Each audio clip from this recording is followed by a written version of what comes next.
So, first things first, Heather, how are you? I'm good. And how are you? I'm alright, thank you. Good. So, before we delve into the music, I'd like to start at the beginning. Do you remember the first album you ever bought? God, it's a long time ago now. Don't know, to be honest, it was probably an Avril Lavigne album. Okay. I loved her back in the days, you know, when she brought out her first album. Mm.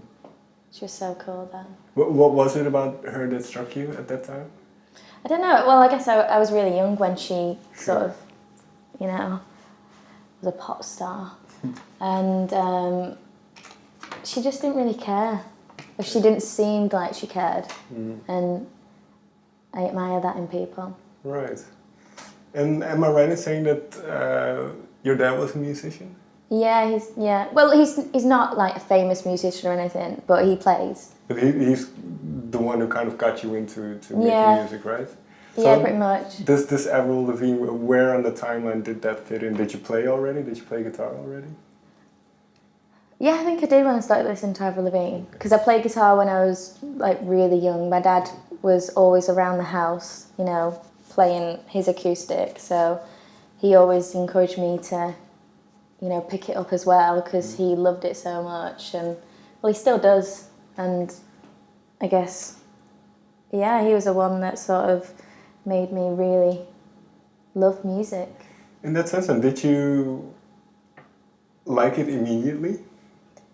I found it hard at first, and I think that's a really common thing with guitar. Like, a lot of people who I've spoke to, they try to learn guitar, but they end up giving up within like a year because they find it really difficult. But I just always stuck with it because I knew this is something that I really want to do. And I believe you first started making music that was quite different from what you're making now. Yeah. So what was kind of the mindset you had back then? Well, I guess when I was writing that sort of music, it was very stripped back acoustic stuff, and I didn't have Ciara or, you know, the rest of the band. So when I met Ciara, everything seemed to fit into place a lot more, because she's so talented within production, and like she can write so many different aspects when it comes to music. So when I sat down with her, I initially asked her to play drums on one of my songs, and then that's how it sort of happened, the band. Okay. We just decided, you know, we need to become a band. Did you know... Oh, sorry. Sorry, you go first. Did you know instantly that she was going to be somebody you would want to work with a lot? Yeah, 100%. As soon as I met Ciara, I knew she was going to be in my life forever. Okay. This is maybe very difficult to explain then, but what made that connection so wonderful for you?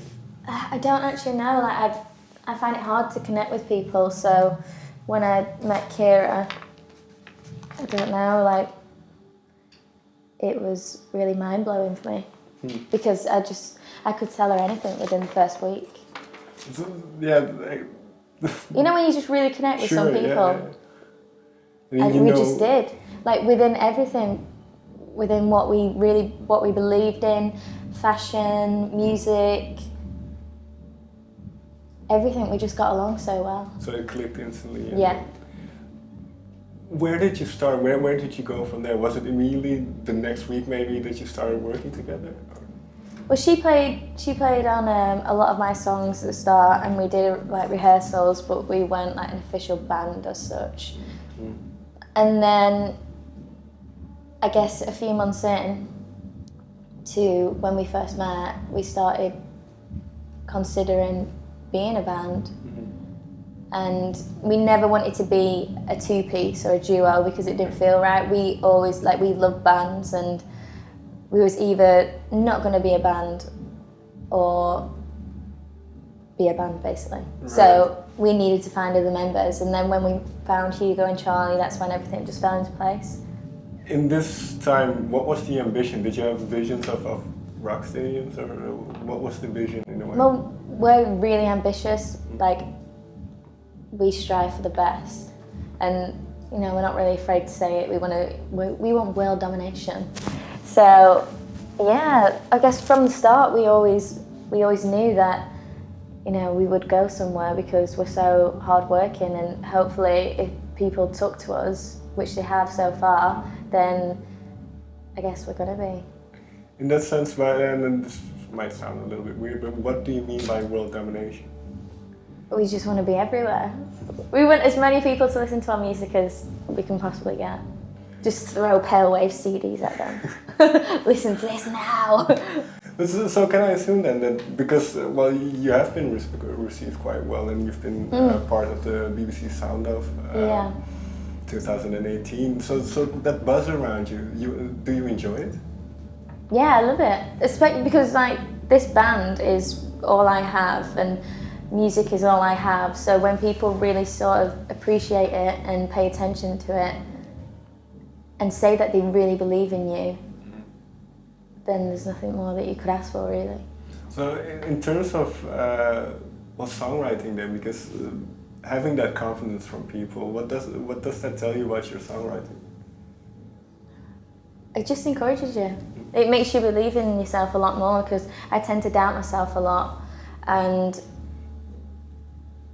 sometimes I can struggle with that, but having the reaction that we've had so far of, you know, I guess we have 5 songs out now. It's weird to say that because The Tide came out like 2 days ago. Having those songs out there and people really sort of receiving them so well and connecting with them means, you know, I'm doing something right at least. So I guess it just gives me more confidence, and, you know, they tell me to believe in myself a lot more. And can I assume that what you write comes from your own life, is autobiographical? Yeah.